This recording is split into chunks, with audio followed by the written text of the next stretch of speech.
Pemirsa, apa kabar? Anda tengah mengikuti Warta Berita PTS bersama saya, Santina.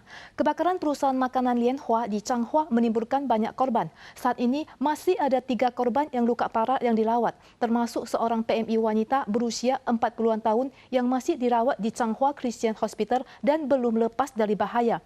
Hari terjadinya insiden adalah hari kerja pertama PMI tersebut sehingga ia masih belum memiliki kartu ASKES dan ALC.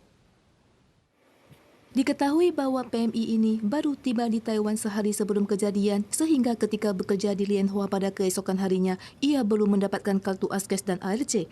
Pihak rumah sakit segera membantu mengurus retrospektif asuransi dan mendapatkan status asuransi kesehatan.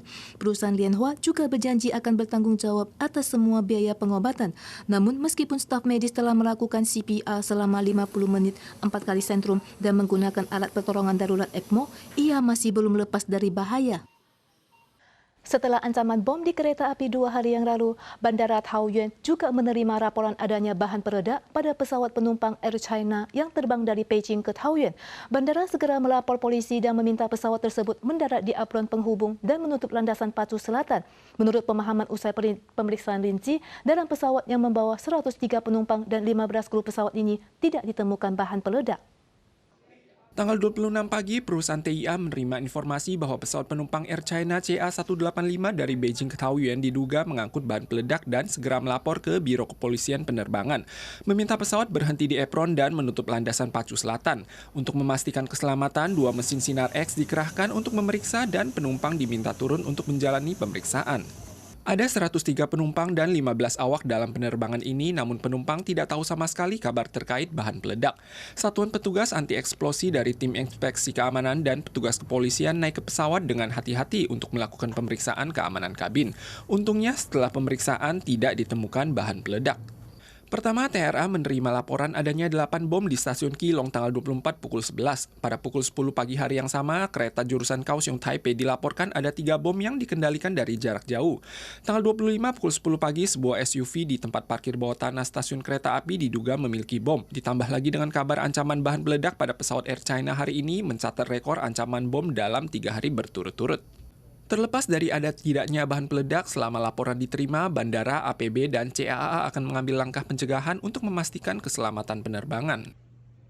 Tiongkok meningkatkan ancaman terhadap Taiwan. Biro Keamanan Nasional atau NSB Taiwan dalam laporan terbarunya menunjukkan Tiongkok tidak hanya meluncurkan latihan militer untuk menciptakan suasana perang di Selat Taiwan, tetapi juga sengaja menimbulkan opini publik bahwa AS membuang Taiwan dan menggunakan teknologi baru untuk memperluas perang kognitif seperti mengembangkan ChatGPT-nya sendiri.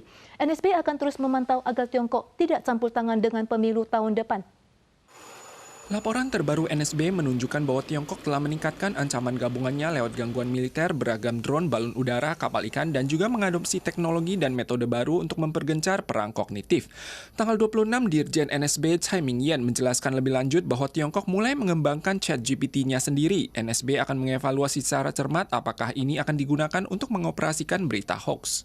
那特别要注意到的是，中国有没有透过一些军事或经济胁迫的手段，来对台湾进行外部环境的一个施压？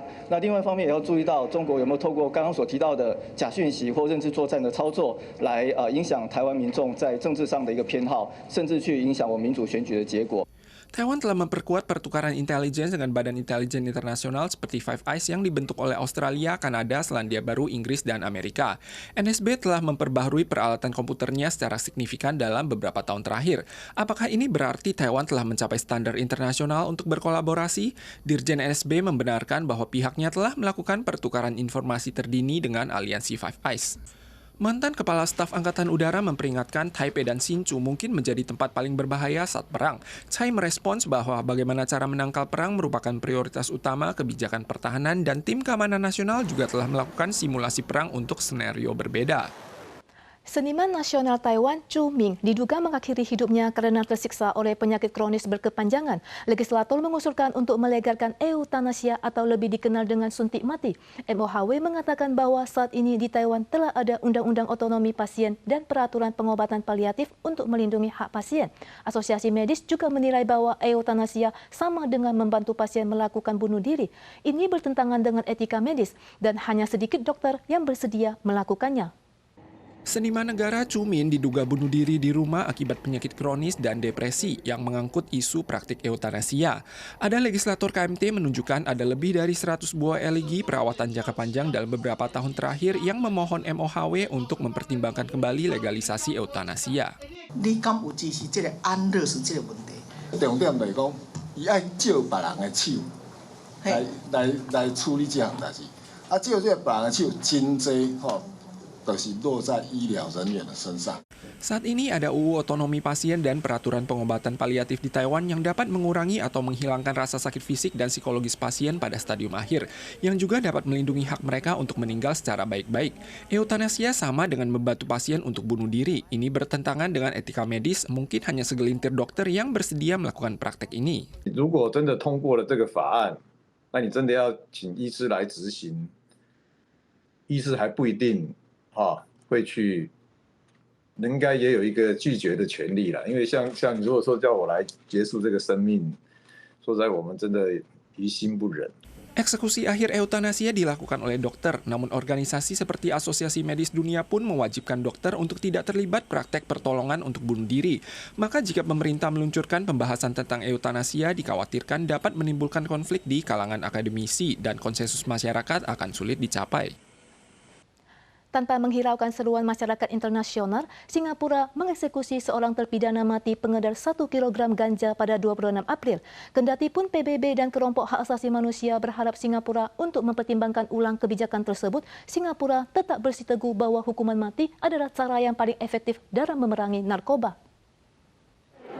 Seorang pria Singapura yang bernama Tangaraju Supia divonis bersalah atas tuduhan bersekongkol dan mengedarkan narkoba pada tahun 2017. Dia didakwa memiliki ganja sebanyak 1017,9 gram, 2 kali dari jumlah untuk mendapatkan hukuman mati. Supia divonis dengan hukuman mati pada tahun 2018. Dia naik banding tetapi hasilnya tetap sama. Meskipun sebelumnya masyarakat internasional dan kelompok hak asasi manusia meminta untuk tidak menerapkan hukuman mati, Supia tetap dikenakan hukuman gantung di penjara Changi pada tanggal 26, menjadi terpidana mati ke-12 yang dieksekusi Singapura sejak tahun 2022. Saat ini, ganja telah didekriminalisasi di banyak negara, termasuk negara tetangga Singapura, Thailand. Kelompok hak asasi manusia akan terus menekan Singapura untuk segera menghapus hukuman mati. Para pemirsa sekalian, sekian warta berita dari PTS. Kita suara lagi di lain kesempatan. Sampai jumpa.